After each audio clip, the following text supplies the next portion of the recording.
Allô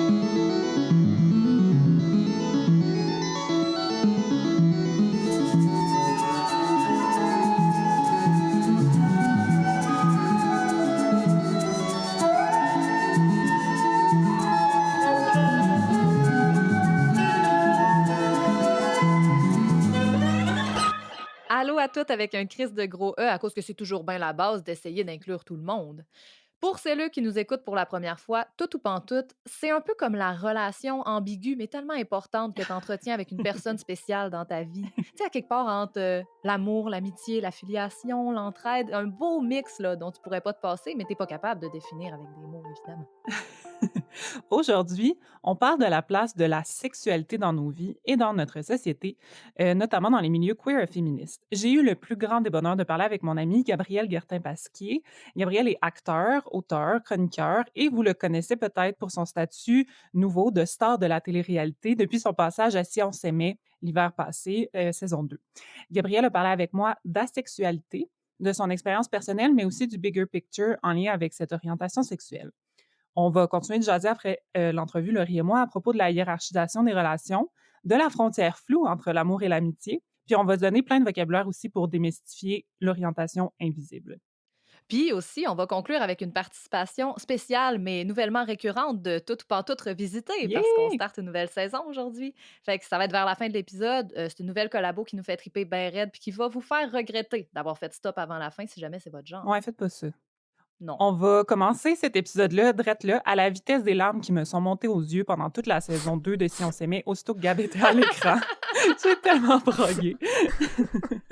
Ici Alexandra Turgeon, Et Laurie Perron, vous vous écoutez écoutez Tout ou Tout ou Pantoute! Pantoute.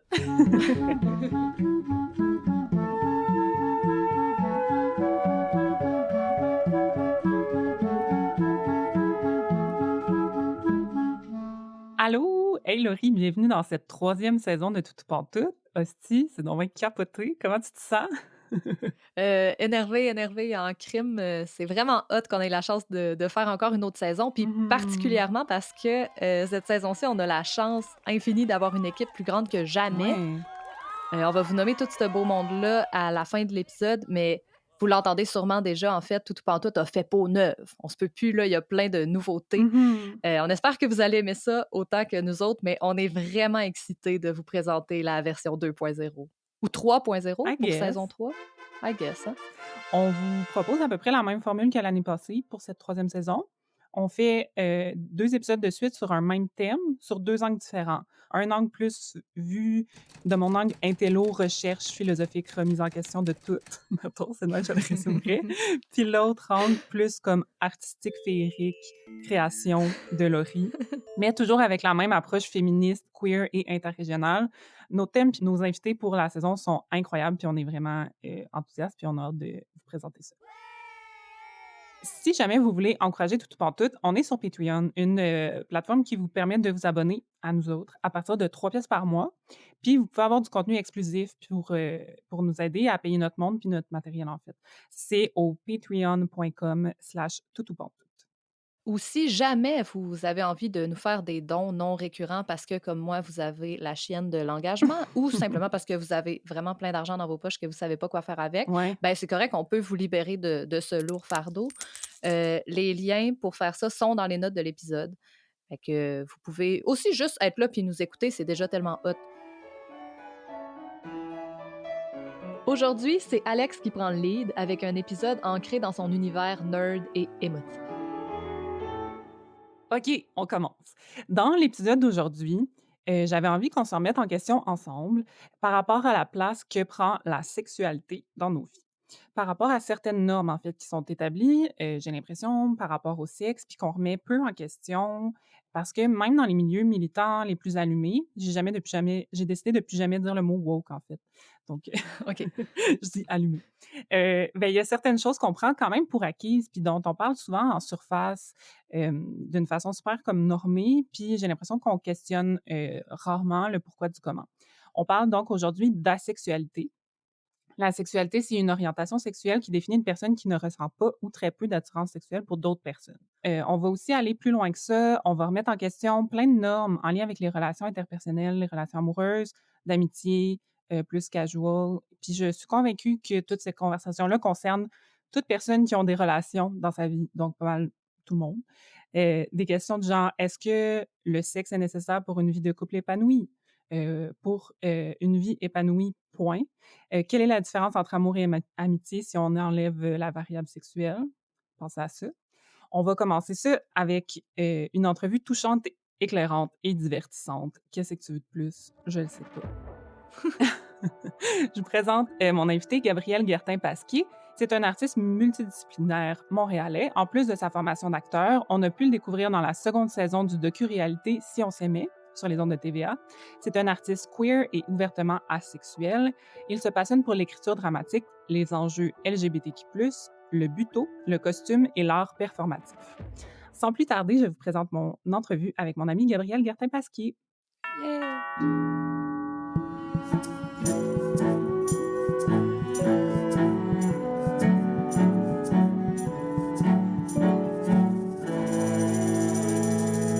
Allô, Gabriel, bienvenue à Toutes pour toutes. Merci d'être là. Ça fait grand plaisir. Allô, Alexandra. J'ai le goût qu'on commence, vu que la sexualité, en fait, ça peut revêtir toutes sortes de définitions vraiment différentes selon la personne, en fait, qui s'identifie comme asexuelle. J'avais envie que tu Ouais. nous donnes ta définition à toi de la sexualité.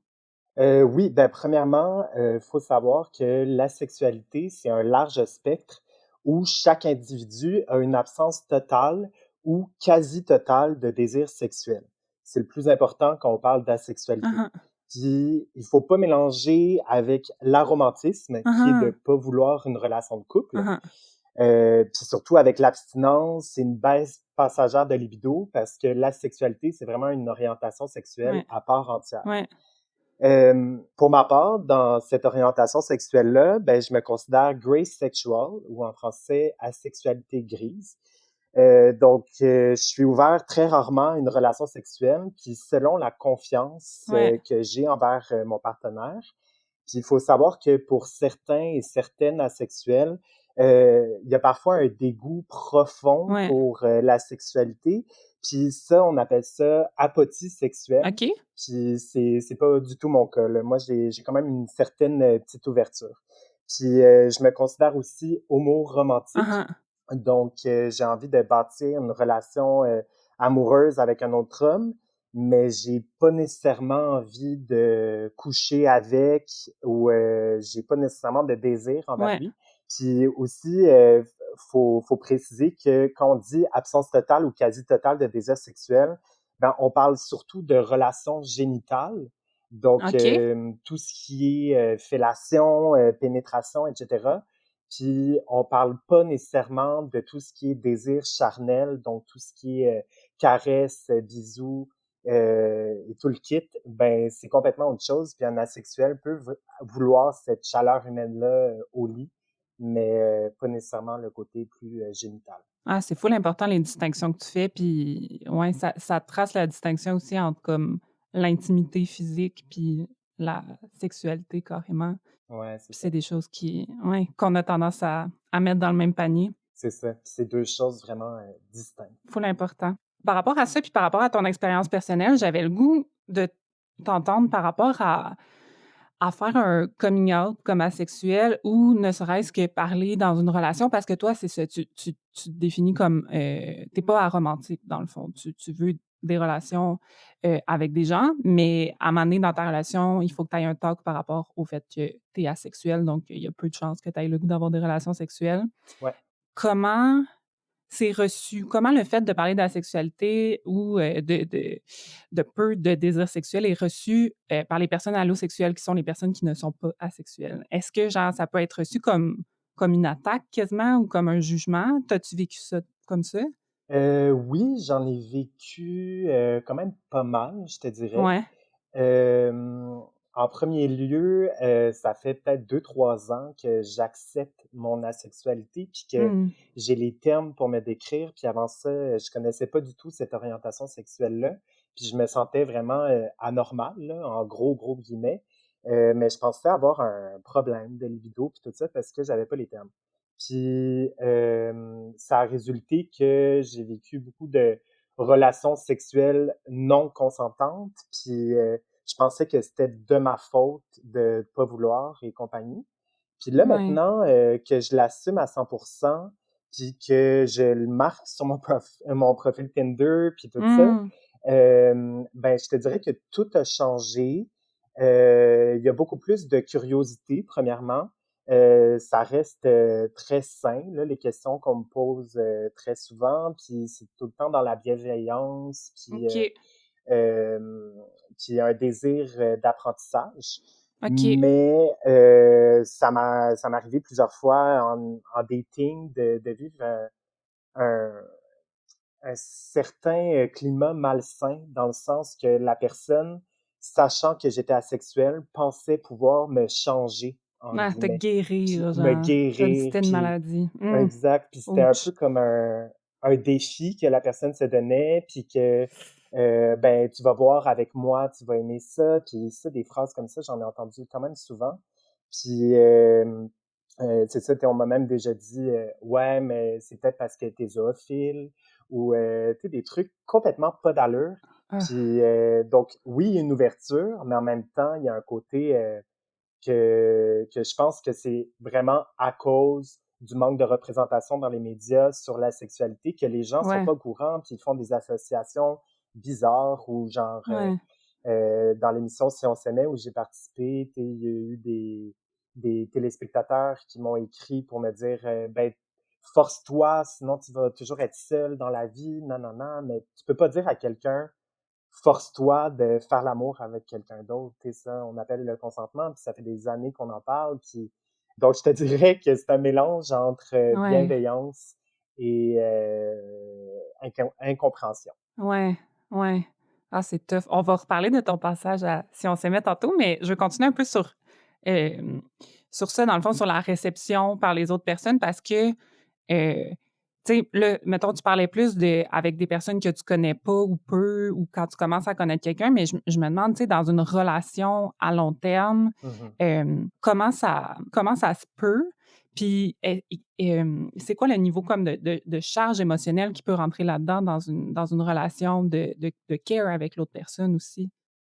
Je pense que c'est possible une relation amoureuse entre une personne allosexuelle et une personne asexuelle. Je pense que s'il y a un respect mutuel puis Mmh. un désir de compréhension, c'est possible. Tu sais, il y a beaucoup de personnes qui parlent de fréquence de relations sexuelles puis Mmh. qu'il faut faire l'amour 2, 3 fois par semaine pour un couple sain puis tout ça. Puis en même temps, j'ai déjà aimé du plus profond de mon cœur d'autres hommes, puis j'avais pas besoin de ces relations sexuelles-là, puis je pourrais vivre ma vie complètement sans relation sexuelle, puis je serais heureux et épanoui, tu sais, donc je pense que c'est possible. Il y a certaines personnes asexuelles qui sont ouvertes à une relation polyamoureuse, Ouais, euh, donc en grande partie pour laisser l'autre partenaire aller voir ailleurs, entre guillemets, pour satisfaire ses besoins, ses envies. Mais pour ma part, je pense que c'est pas un modèle de relation de couple qui m'interpelle tant que ça. Tu sais, je suis pas nécessairement jaloux, mais comme euh, j'aime la vision peut-être plus traditionnelle du couple. mmh. Euh, mais je pense quand même que c'est possible euh, si le côté sexuel se traduit en, en tout ce qui est plus physique comme caresse, dormir collé, tout ça. Ouais. Si ça aussi ça va bien pour l'autre personne, je crois Mmh. que ça peut résulter une magnifique relation. Mais aussi, moi j'ai découvert la communauté asexuelle il y a peut-être 2 ans. Mmh. Puis je pensais être complètement tout seul, mais par exemple, il y a le groupe Facebook Asexuel Québec qui regroupe des centaines de personnes asexuelles. Puis je pense que ça pourrait être super intéressant de d'aller voir plus loin avec un autre homme asexuel, puis Ouais. de éventuellement me respecter et me faire respecter un peu plus que les autres relations que j'ai vécues dans ma vie. Ouais. Ouais, c'est une réflexion, mais que toutes les couples doivent avoir, tu sais, de voir Ouais. comment c'est quoi ça va être quoi les paramètres de la relation, puis comment on peut faire pour que chacun se sente, respecté. et épanoui. Ouais, c'est ça, exactement. Puis parfois, ben, ça marche pas malgré des sentiments amoureux forts. Tu sais, ça m'est arrivé récemment d'essayer de bâtir une relation avec quelqu'un que j'apprécie encore beaucoup. Puis on avait des sentiments amoureux qui se développaient, mais euh, tu sais, moi j'ai aussi appris avec le temps que parfois on n'est pas jumelé avec la bonne personne, puis que c'est correct d'avoir une très très forte libido, puis de vouloir des relations sexuelles à tous les jours. Puis si je suis pas capable de, de remplir les critères de l'autre personne, ben c'est pas grave, il y aura une autre personne pour moi. Ouais, ouais. Non, tout à fait, tout à fait. Je trouve ça tellement important qu'est-ce que tu dis par rapport à comme le stress de qu'est-ce qui est normal dans une relation de couple d'avoir comme sexualité. C'est même pour une personne qui se Mhm. considère pas comme asexuelle, je pense que c'est full important de déconstruire ça Ouais. parce que ça met énormément de pression sur, genre, toutes les relations de couple, là, je pense, c'est clair. Ouais, vraiment. Puis euh, la sexualité est tellement omniprésente dans notre société. Puis Ouais, même quand je parle avec des amis allosexuels, ben pour elles et pour eux, c'est tellement important la fréquence. Tu sais. Puis ils m'en ouais, parlent tout hein? le temps. Puis que ben OK. là, on n'a pas fait l'amour cette semaine. Je pense que ça veut dire quelque chose. Non, non, non, notre couple bat de l'aile parce qu'on n'a pas couché ensemble depuis un certain temps. Puis au final, tu sais, on met tellement de pression sexuelle sur tout le monde. Donc, quand arrive quelqu'un d'asexuel, ben là, c'est comme, ah, genre, c'est impossible aux yeux de plusieurs personnes Ouais, hein? d'avoir une relation amoureuse, mais c'est totalement possible. Tu sais, c'est un concept qu'on a établi en tant que société que la sexualité, c'était trop important, mais Ouais. pas nécessairement. Ouais, carrément. C'est vraiment des affaires qu'il faut comme séparer les unes des autres Ouais. pour, je pense, tout le monde être mieux. Mais c'était justement là que je voulais aller, tu sais, j'ai l'impression aussi que la sexualité est fucking centrale dans notre société puis dans Mhm. notre façon de, je sais pas, là, de diriger des normes sociales, tu sais, Ouais. de c'est quoi les relations entre les personnes. Puis, tu sais, c'est quoi d'être asexuel dans une société qui est comme ça? Je te dirais que c'est pas mal difficile, Mhm. soyons honnêtes. Mhm. C'est ça, tu sais, on est dans un monde hyper sexualisé, puis autant que j'adore, par exemple, la culture populaire, tout ce qui est musique, film, émissions et compagnie, c'est bourré d'allusions sexuelles, de scènes sexuelles, puis à tous les jours, je suis confronté à mon identité, tu sais, puis de faire Ouais, comme, hey, est-ce que c'est normal que ça me rende un peu mal à l'aise ou que je me retrouve pas dans quelque chose qui est censé représenter ma communauté ou des choses comme ça. Puis aussi, tu sais, ça m'est arrivé très souvent tu sais, ça semble anodin, mais admettons dans un nouveau milieu de travail, ça m'est arrivé plusieurs fois qu'on me pose des questions indiscrètes sur ma sexualité ouais, juste comme ça pour apprendre à me connaître, ouais. mais ça me rend totalement mal à l'aise parce que j'ai pas nécessairement envie de faire mon coming out à n'importe qui, même si je l'ai fait publiquement à la télé, mais, mais tu sais, d'en parler, c'est pas à tout le monde que j'ai envie de m'exposer comme ça, puis tout ça. Puis c'est rendu quasiment plus tabou dans notre société de dire qu'on n'aime pas euh, le sexe, l'acte sexuel, que de dire ben hier j'ai baisé avec quelqu'un puis on a fait ça, on a fait ça. C'est rendu tellement anodin dans les discussions. Donc pour une personne asexuelle, ça devient un peu difficile de se retrouver au sein de la société puis de, de se trouver des alliés là-dedans puis de se Ouais, respecter puis de pas se mentir parce que c'est quelque chose que j'ai fait très longtemps dans ma vie, c'est que j'ai menti aux autres et je me suis menti sur ma sexualité parce que je voulais rentrer dans le moule, je voulais trouver un partenaire, mais là j'ai envie de me respecter puis en me respectant ça devient un peu plus difficile euh, parce que c'est ça, je suis encore plus confronté à mon identité sexuelle. ouais, puis comme tu dis, la conversation est tellement pas rendue là, tu sais, mettons, à comparer à d'autres orientations sexuelles qui sont de plus en plus, mettons, comprises, en dehors, Ouais, exact. des milieux queer, mais Ouais, ça peut être une charge, là, de faire un coming out dans un milieu de travail ou dans des milieux familiaux. exactement. C Ouais, ça amène beaucoup de de discussions qu'on n'a pas nécessairement le goût d'avoir avec, à côté C'est de la ça. photocopieuse, là. Ben, c'est ça, c'est un peu quand quand je disais simplement que j'étais gay, ben déjà là, j'ai pas nécessairement envie de le partager à tout le monde. Puis c'est Mmh. parfois un jardin un peu secret. Puis Mmh. on, on est comme poussé à le dire directement dans des milieux de travail ou avec des inconnus pour briser la glace, mais en même temps, Ouais.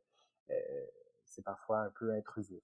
On devrait pas avoir à faire ça nécessairement. Puis, je me demandais aussi, étant donné que, tu t'identifies comme homo-romantique, j'imagine que Oui, tu fréquentes des milieux queer, oui, davantage. Puis est-ce que tu sais, c'est comment la justement, tu sais, tu parlais d'une société qui est très, sex positive, mettons, ce oui, qui peut être cool, mais ce qui peut être oui. aussi, bon, difficile quand tu es une personne asexuelle. C'est quoi qu'il y a de particulier, mettons, dans les communautés queer par rapport à ça? Je dirais par mon expérience Hein, hein. que la communauté gay masculine que je connais est encore plus sexualisée que dans ma vie courante de tous les jours avec d'autres communautés.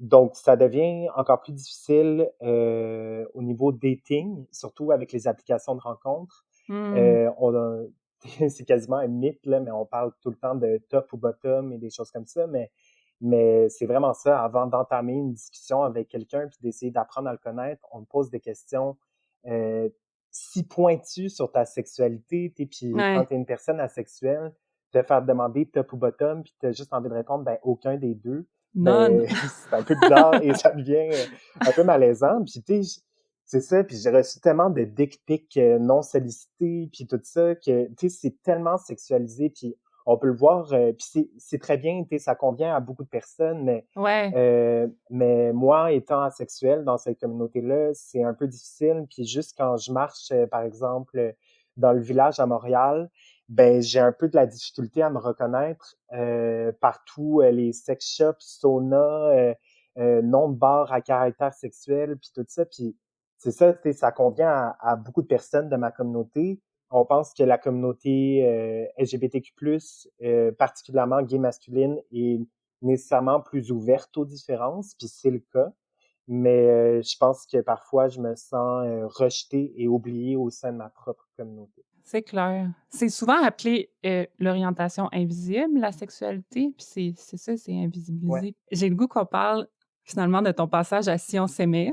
Oui. Premièrement, j'ai tellement braillé en te voyant, tu étais tellement bon, tu étais Ah, ça merci. avait pas de bon sens, mais c'est peut-être parce que je te connais là, mais je te trouvais tellement ouvert, puis bon, puis genre intelligent, puis Ah. tellement des beaux kits tout le temps, tu étais tellement hot. C'est Caroline, gentil, merci félicitations. beaucoup. Puis tu à cette émission-là, à Si on s'aimait, qui est en fait une télé-réalité, de couple, de Oui, relations de couple, tu as relevé un défi que je trouve vraiment impressionnant, c'est que tu as participé à ce show-là en t'assumant pleinement comme asexuel, ouais. dans une société, comme on le dit, où on a de la misère à séparer l'amour puis la sexualité. Ouais. C'était comment de vivre cette expérience-là? Es-tu content de l'avoir fait? Ben, premièrement, je suis vraiment content de l'avoir fait. Mmh. C'était vraiment une très belle expérience. Puis pour être honnête avec toi, je pensais pas faire une télé-réalité dans ma vie. Mais c'était tellement important pour moi de mettre en lumière la sexualité que Mmh. j'ai fait, hey, peut-être que ça serait une bonne façon d'en parler davantage, puis tout ça.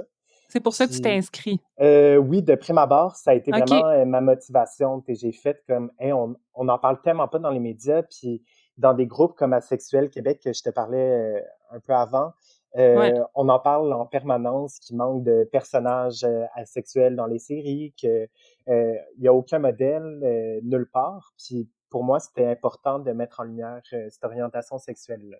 Puis après ça, il y a eu les thérapies qui m'ont vraiment, vraiment beaucoup aidé à m'apprécier davantage, OK. puis d'accepter tout ce qui a pu se passer dans mon passé sexuel, là, surtout parce que, disons que ça n'a pas été facile de m'accepter tel que je suis. Puis je pense que le plus beau cadeau de cette expérience-là, c'est que, comme je te disais, je suis venu pour parler de la sexualité, puis il y a plein de monde qui m'ont écrit pour me dire que grâce à moi, grâce à mes mots, ils ont découvert qu'eux-mêmes étaient asexuels. Et puis, Ouais. l- tu sais, j'en ai reçu des centaines de messages comme ça. Puis les premiers, j'ai pleuré. Là, j'étais genre, c'est Ah, fou à c'est quel clair. point le pouvoir des mots existe, puis que pour une fois qu'il y a un asexuel à l'écran, ça permet à d'autres de s'accepter puis Ouais, d'arrêter de se sentir bizarre et quasiment inhumain, là. C'est fou à quel point des ouais, fois on se fait maltraiter dans nos différences, puis surtout quand tu connais pas tes termes, là, puis que tu sais pas trop ouais, qui tu es, ben ouais. c'est ça. Ça a été un beau cadeau de savoir que j'ai pu aider certains et certaines. Ah, c'est tellement émouvant, c'est hot. Ouais. Bravo. J'avais le goût de parler d'un truc en particulier qui m'a comme un peu surprise, mais que là, plus je fais des recherches sur la sexualité, en fait, mieux je comprends. Hem, Dans tes rencontres avec, Louise Sigouin, la thérapeute, vous avez parlé ensemble du fait que toi, personnellement, Mhm, en relation, une fois que tu te sens en confiance, mhm, tu peux avoir envie de t'ouvrir sexuellement à ton partenaire. C'est mhm. ça que tu disais au début, quand tu as présenté ta définition, Oui, que tu as pas un rejet complet de la sexualité, que ça peut arriver que tu aies, du désir ouais. sexuel. Donc, ça peut aussi être ça, la sexualité, c'est un spectre, C'est dans le ça, fond. c'est tellement un grand spectre, la sexualité, puis mon expérience et mon passage à l'émission reflètent pas la réalité de tous les asexuels de ce monde. Et puis, Ouais, c'est euh, important de le dire. tu sais, la population asexuelle, c'est peut-être 1% de la population mondiale. Ça a pas l'air beaucoup, mais c'est quand même beaucoup de personnes. C'est un large Vraiment. bassin. Donc, chacun a une réalité différente. Puis, il faut pas croire que mon vécu, c'est le même que pour tout le monde. C'est ça, comme tu dis, pour ma part, oui, si j'arrive à faire confiance à mon partenaire, je pourrais développer un certain désir sexuel, mais très limité dans le temps, dans la durée. Ça pourrait être une seule fois en 3 ans ou à tous les jours, je ne le sais pas. Mmh. Mais il y a plusieurs asexuels que pas du tout. Que même avec une grande confiance, avec un grand respect, ils n'ont pas envie de faire l'amour et c'est très correct, c'est très valide. Puis c'est ça aussi que plusieurs personnes pensent que euh, c'est impossible d'avoir aucun désir. Et puis, Mmh. euh, j'ai envie de leur dire que non, qu'on peut être heureux, épanoui, sans sexualité, puis c'est bien correct. Donc, faut pas croire, faut pas avoir une seule définition. C'est comme pour les autres orientations sexuelles. Ouais. Être gay, être homosexuel, chacun le vit différemment, et puis on a tous un vécu, puis c'est ça. Faut juste pas mettre tout le monde dans le même bateau. Ouais, full important. Mmh mh. Pour finir, en plus d'être, maintenant une star de la télé-réalité, tu es aussi un acteur, puis tu es Oui, aussi, auteur et scénariste, oui, puis tu as écrit une pièce de théâtre qui oui, s'appelle «La sexualité des abeilles». J'avais le goût que tu nous en parles un peu. oui. Ben, merci de me donner une petite tribune. Mais oui, c'est un show que j'ai commencé à écrire il y a peut-être 2 ans. Puis c'était vraiment par volonté de parler d'asexualité. Ce spectacle-là, je l'ai présenté à l'Island Fringe Festival à l'île du Prince-Édouard.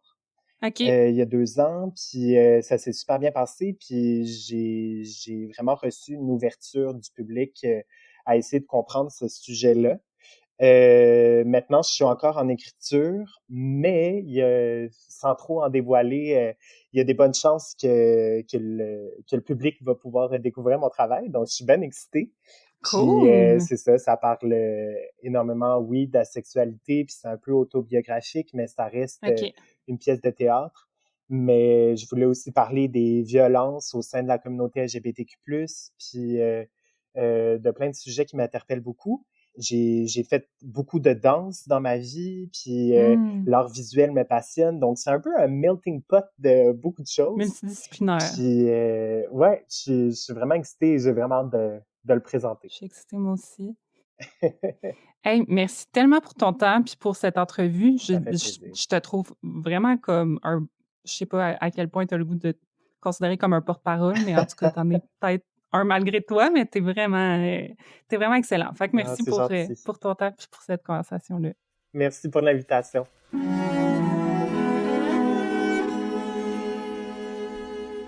Bon, je vais avoir l'air d'un maudit disque brisé, mais hostie qui rock.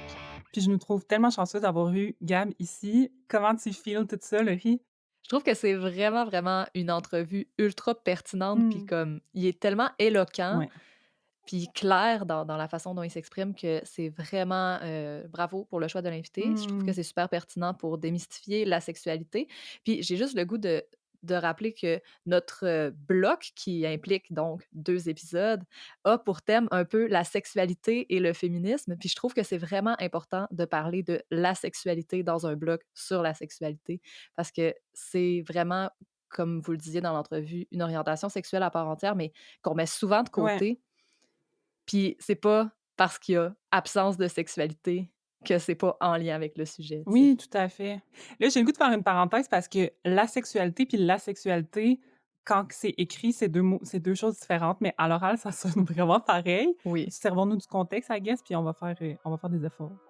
Oui, puis c'est bon, on peut dire le sexe la plupart du temps pour parler de la Même si sexualité. on dirait ça gosse, mais c'est une bonne façon d'éviter cette, Ouais. confusion, effectivement. OK. J'ai le goût de commencer par parler du pouvoir des mots, qui est une de nos passions communes, Laurie.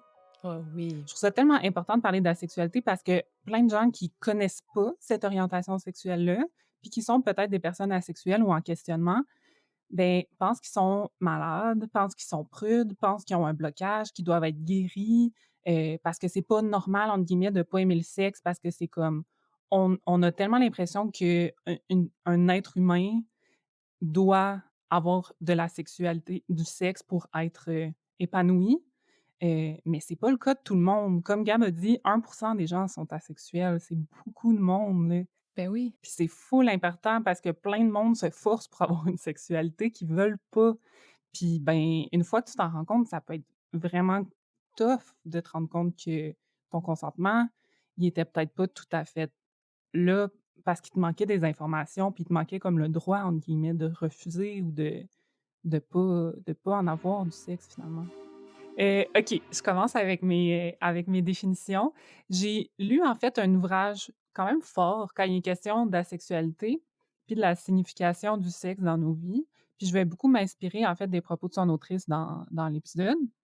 Là, êtes-vous prêts pour mon accent anglophone? Ça s'appelle Yes. ça s'appelle «Ace: What Asexuality Reveals About Desire, Society and the Meaning of Sex». Je suis tellement tannée. Ça sonne full bien dans ma tête. C'est écrit par Angela Chen. Je vous le recommande tellement, ce livre-là, honnêtement, que vous posez des questions par rapport, à votre identité puis votre orientation sexuelle ou pas, c'est vraiment révolutionnaire puis full important comme livre. En fait, ce dont je veux parler, c'est un peu les différents types d'attirance qui existent outre l'attirance sexuelle, puis qu'on a tendance à amalgamer un peu. Donc, Gab a parlé de l'attirance sexuelle puis de l'attirance romantique, qui sont 2 choses différentes, mais dans son livre, Angela Chen parle aussi de l'attirance sexuelle versus l'attirance esthétique. Tu sais, trouver quelqu'un vraiment beau versus avoir du désir sexuel pour cette personne-là. Ça peut être des fois mélangé un peu, mais c'est 2 choses Ah oui, différentes. tellement. Ouais, ouais. Bravo. J'aurais pas pensé à le découper, puis j'avais tendance tout le temps à me dire à juste, dire que c'était pas correct dans ma tête d'avoir une attirance qui est purement esthétique ou comme Mmh. remarquer, je sais pas, j'avais comme tendance à trouver qu'il y avait quelque chose d'objectifiant Ouais, là-dedans, ouais, mais finalement, bon, écoute, c'est 2 affaires différentes. Quoique ça peut l'être. Tout peut être objectifiant ou pas, dépendamment de ouais, notre approche. ouais, je pense que oui, dépendamment de qu'est-ce qu'on fait avec ça, en fait.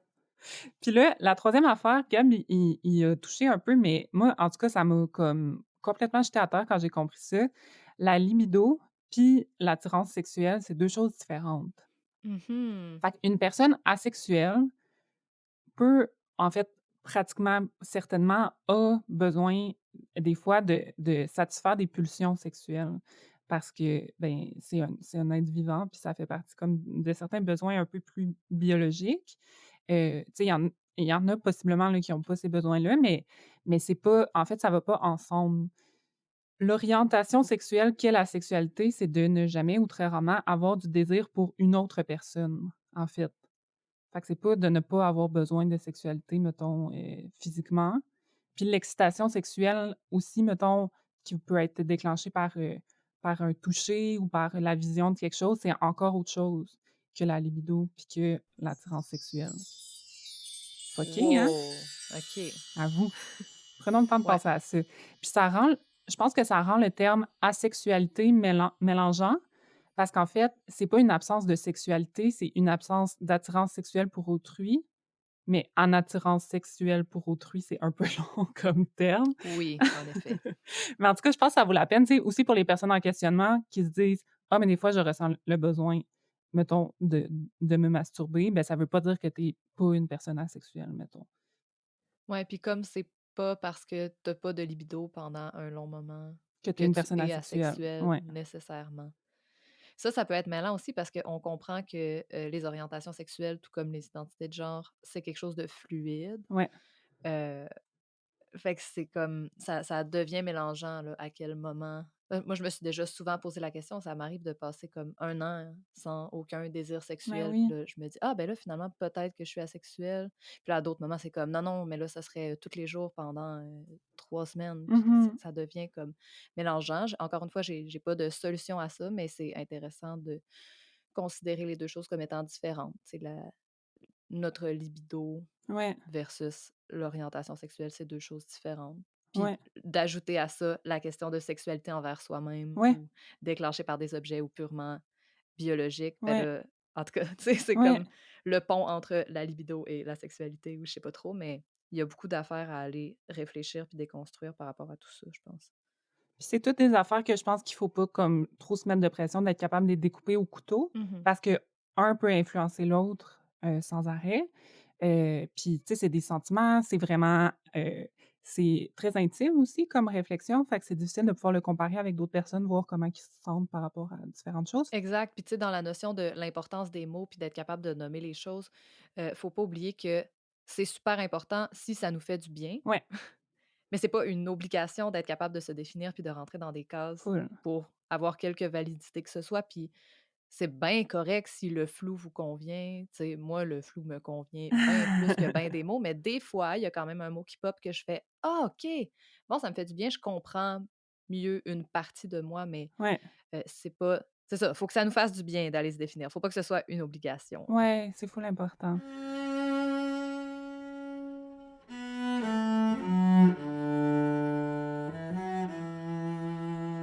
J'ai le goût de nous amener sur un autre sujet puis une autre réflexion parce que dans mon entrevue avec Gab, on a parlé des milieux queer, puis de est-ce que c'est difficile d'être une personne asexuelle dans les milieux queer? Mais j'avais le goût qu'on parle ensemble, mais de ça, en fait, peut-être, mais aussi des milieux féministes. Parce que je pense que ça peut aussi être difficile de se sentir comme une «bonne féministe» entre guillemets, si le sexe nous rend mal à l'aise, voire nous agresse, voire nous répugne, ce qui est le cas pour certaines Mmh. personnes asexuelles. Tu sais, les féministes ont entre autres lutté pour que pas seulement les hommes, entre guillemets, les hommes cis aient le droit d'avoir plusieurs conquêtes sexuelles dans leur vie, voire simultanément, puis qu'on puisse en parler sans que ça soit honteux, puis que ça soit comme vu d'une façon positive, d'où le mouvement Mmh. sexe positif. Mais tu sais, si on est une personne qui aime pas ça, le sexe, qui en a horreur ou bien qui comprend juste pas c'est quoi le trip, mettons, mais qu'on se considère comme féministe, ça peut augmenter l'isolement, je pense, puis la remise en question. Qu'est-ce que tu penses? Ben, vraiment. Puis on dirait que j'ai envie de faire un parallèle qui peut-être est pas bon, mais me semble pas si pire. C'est que aussi l'objectif du féminisme, c'était de se donner le plus de droits possible. Puis on dirait que j'ai le goût de penser à, mettons, une personne qui tripe sur, la course automobile, la mécanique et les moteurs, Mmh. mettons, qui s'adonne à être une femme, par exemple. C'est vraiment important, selon moi, comme féministe, de donner le droit à cette personne-là de triper puis d'assouvir sa grande passion pour les automobiles sans que ce soit brimé par toutes les normes de genre qui font que c'est un milieu Ouais. masculin. Par contre, est-ce que ça veut dire que moi, dans toutes mes conversations avec cette personne-là, ça va me tenter de parler de moteur puis d'automobile éternellement? Non. Est-ce que c'est important que cette personne-là respecte le fait que ça me tente peut-être pas de parler de ça puis me parle de d'autres facettes de sa vie?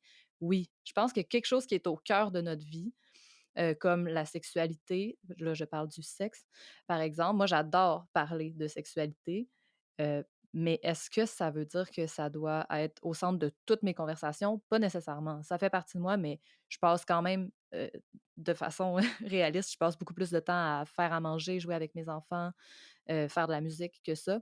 Puis c'est toutes des parties importantes de ma vie, c'est pas obligé de faire partie de toutes nos discussions et par conséquent, je pense que dans les milieux féministes, on se devrait aussi de d'accepter que certaines personnes vont se battre plus pour un sujet que pour un autre, puis on devrait pas exiger nécessairement des personnes qui sont complètement répugnées par la sexualité d'être, les personnes qui seront le plus au front pour Ben oui, «libérer» entre guillemets la sexualité de tout le monde. Parce que si on libère la sexualité de tout le monde, on se donne aussi le droit que ça nous tente pas pantoute, mais puis de faire: «Non, exact, fuck that», tu sais? tout à fait.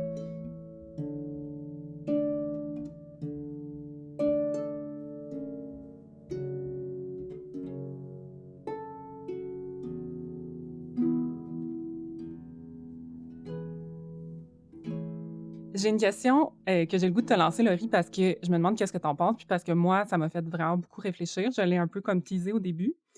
Selon toi, si on retire le sexe de l'équation, comment tu décrirais le sentiment amoureux pour le distinguer, mettons, de l'amitié avec quelqu'un? C'est pas smart, tu sais que je suis la pire personne pour répondre à cette Je sais, mais je suis question-là. curieuse de savoir qu'est-ce que tu en penses comme Hem, Personnellement, je suis incapable de différencier le sentiment amoureux du sentiment d'amitié et la sexualité que j'ai avec certaines personnes ne vient pas modifier nécessairement si je les considère comme des amis ou des amoureux, Mmh. amoureuses. Mmh. Fait que j'ai vraiment de la misère à répondre à ta question. C'est quelque chose qui est pour moi tellement abstrait. Mmh. Qu'est-ce qui différencie les relations?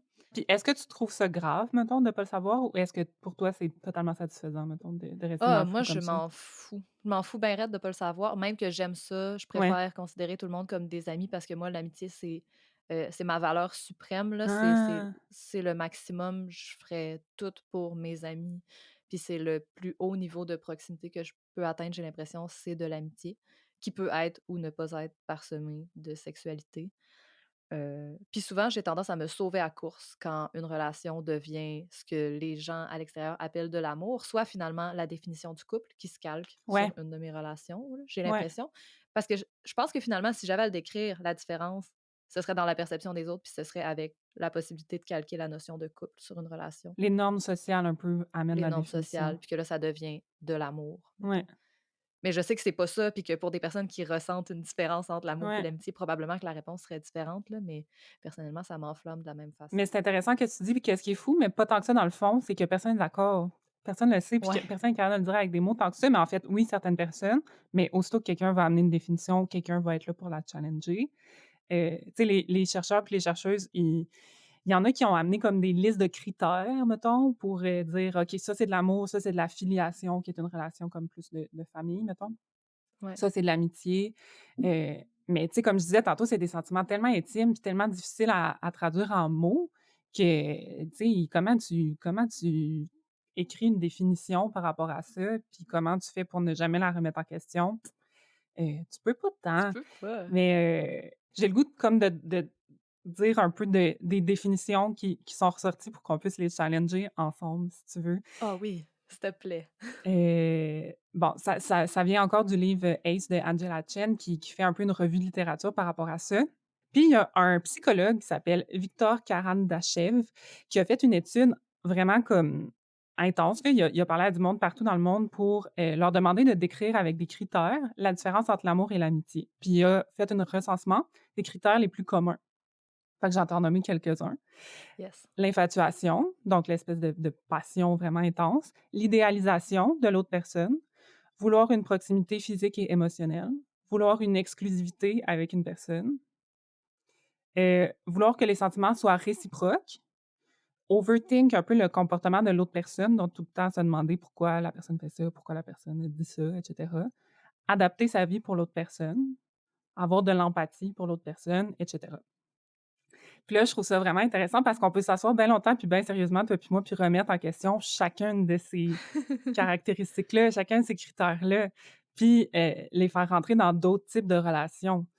Surtout toi qui ressens pas le sentiment de la jalousie, puis ne ressens pas le besoin de l'exclusivité du tout. Tu sais, c'est pas, je suis sûre que c'est pas dans ta définition de l'amour. Non, clairement pas. C'est dans ma définition de qu'est-ce qui est vraiment effrayant, adapter sa vie pour l'autre. Mais je le fais pour mes enfants. Voilà. Ah, fait que c'est ça, c'est compliqué, puis je suis curieuse de savoir, vous, à la maison, quelle est votre définition de l'amour?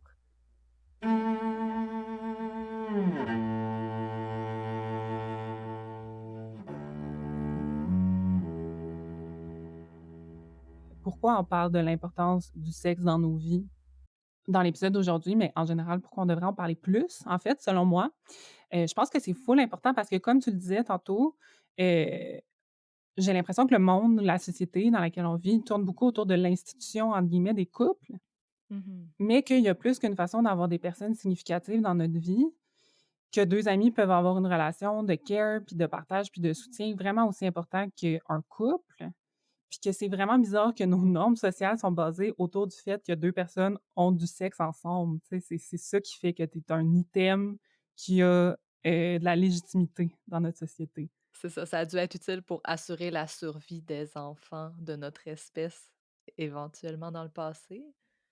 Mais là, je pense qu'on est Ça prêt va à être là, over it. ça va là, il y a assez de monde, on peut Ouais, se calmer. vraiment. Il y a d'autres façons de fonder une famille que d'être dans un couple hétérosexuel. Ah, Chris, oui, on pourrait en parler éternellement. J'espère qu'un jour on va en parler éternellement. Oui, parlons-en plus. Puis tout ça me fait penser à notre tout premier épisode, en fait. Je trouve qu'on fait comme un cercle complet vers notre épisode qui s'appelait «Veux-tu être mon ami?», qui est un épisode sur les amitiés, puis sur les différentes façons de centrer l'amitié dans nos vies, en fait. Puis c'est définitivement l'épisode sur lequel on a eu le plus de commentaires. Puis j'ai l'impression que ça a tellement touché beaucoup de monde, puis que ça veut dire que les relations la façon que les relations sont hiérarchisées dans notre société, ben ça fait chier pas juste nous, tu sais, c'est quelque chose qui est pas, qui satisfait pas beaucoup de monde. Mhm. Ouais, c'est clair. Tu sais, je pense, mettons, aux parties de Noël Ouais, de famille, pour celles qui ont des parties de Noël de famille, où on se fait évidemment tout le temps demander: «Ah, t'as-tu un petit chum? T'as-tu une petite blonde?» et où c'est pris pour acquis que si on a un petit chum ou une petite blonde, ben cette personne-là va nous accompagner, mais que ouais, si quelqu'un nous accompagne qui est pas ouais, notre chum ou notre blonde, ben là, ça devient vraiment mêlant, puis je sens que ça a pas exactement la même légitimité, selon les types de relations versus le couple, parce qu'en effet, le couple est vraiment central à la façon dont notre société est construite. ouais. Fait que je pense que c'est pour ça qu'il faut qu'on parle de la place du sexe dans nos vies, puis de la hiérarchisation des relations encore plus, puis encore plus tout le temps.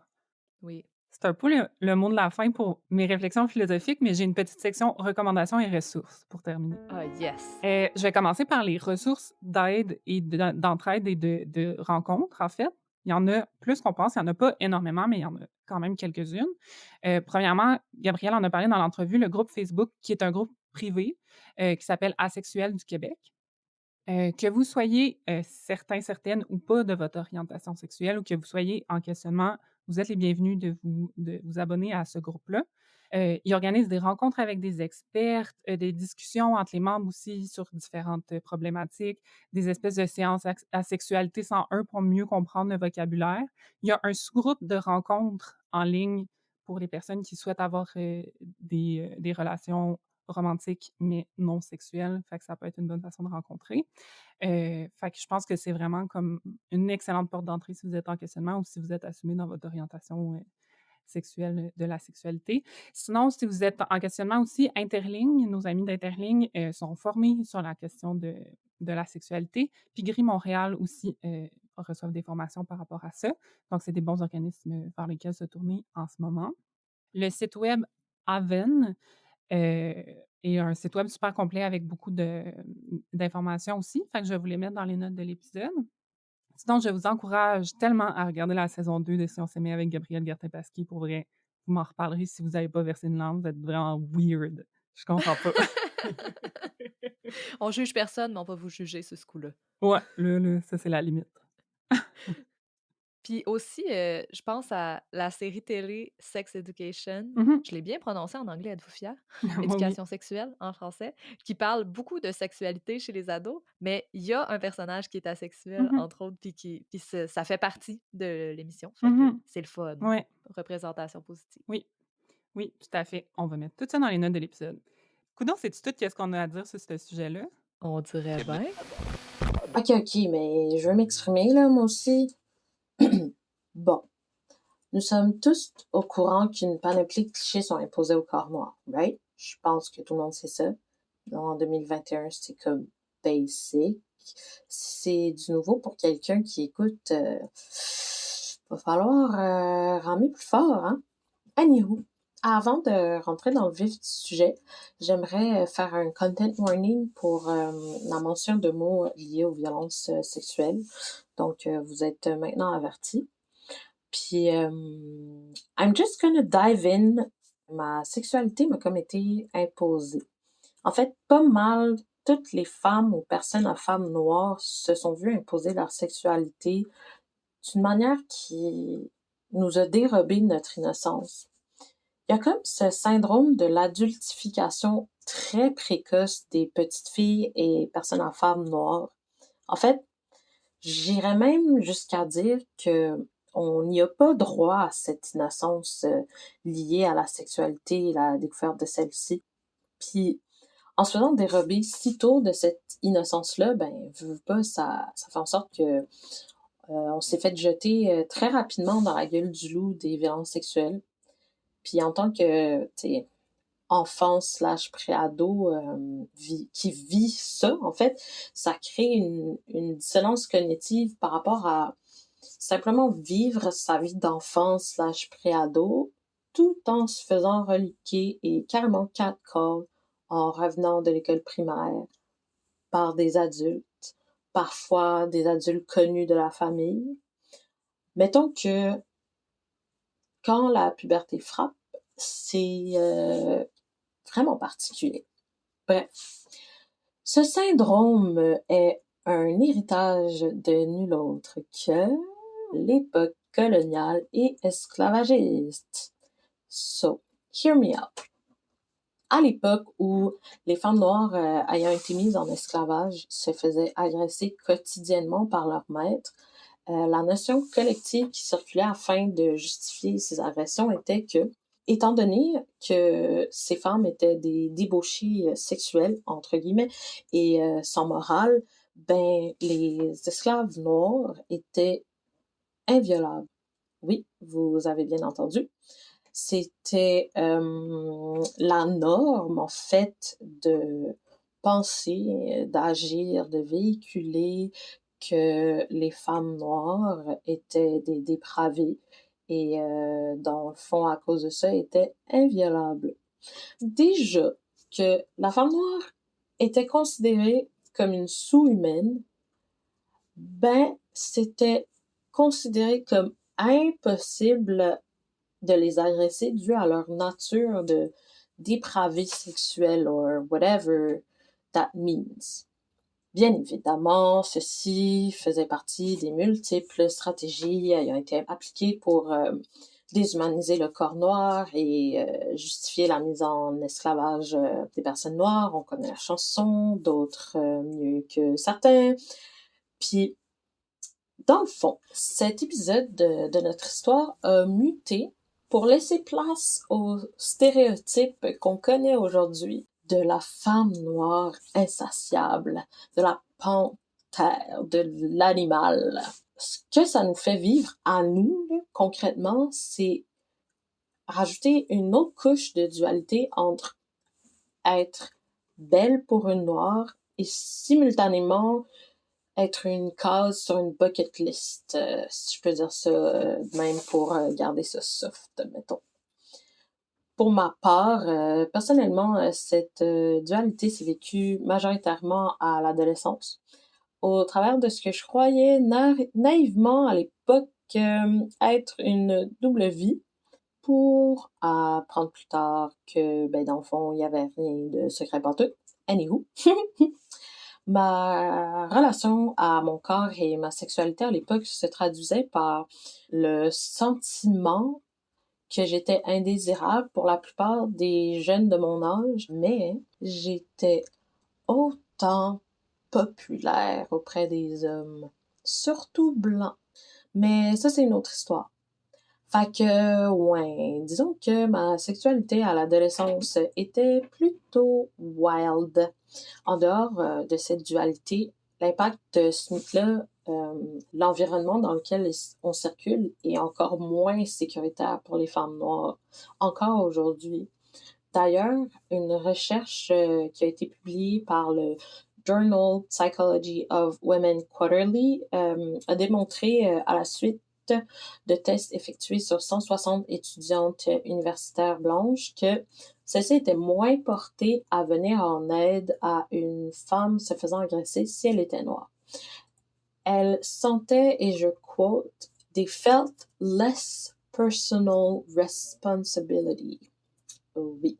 Donc, je vous laisse, I will let you connect the dots. Crissement fucked up. Bref. Malgré toutes les dualités que je peux vivre personnellement en tant que femme noire bisexuelle, il y en a une que je vis tellement pas puis qui est tellement importante, puis c'est celle de naviguer toutes les choses que j'ai mentionnées plus tôt, mais en tant que personne noire asexuelle, tout genre confondu. Les laisser pour compte de notre arc-en-ciel. Déjà que la représentation afro-queer est quasi nowhere to be found, de façon mainstream du moins, la notion de personne noire asexuelle est comme juste inexistante dans la pensée collective. Je vais avouer que je me suis fait aller le Google bien rapidement sur le sujet, puis yo, shame on me, shame on all of us, à quel point la pression liée à la sexualité mise sur les corps noirs est immensément violente pour les personnes asexuelles compte tenu de tout notre héritage postcolonial. Puis j'ai découvert un nouveau stéréotype. Dans le fond, le seul référent d'une personne noire asexuelle qui existe est le stéréotype de la mamie. Donc, mais qu'est-ce que le stéréotype de la mamie, me demanderez-vous? L'archétype, en fait, de la travailleuse domestique super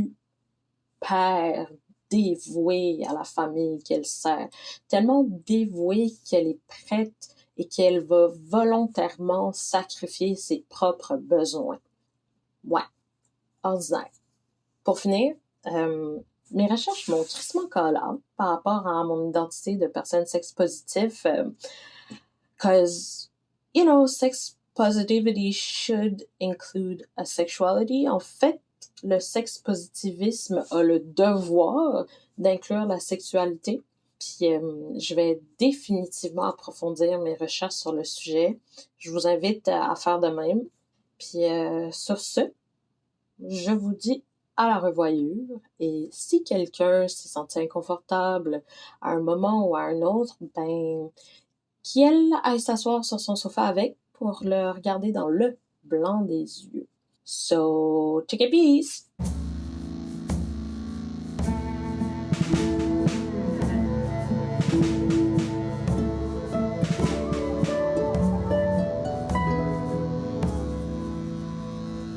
Bon, ben merci à Myriam Gabrielle Archin de nous avoir coupé la parole.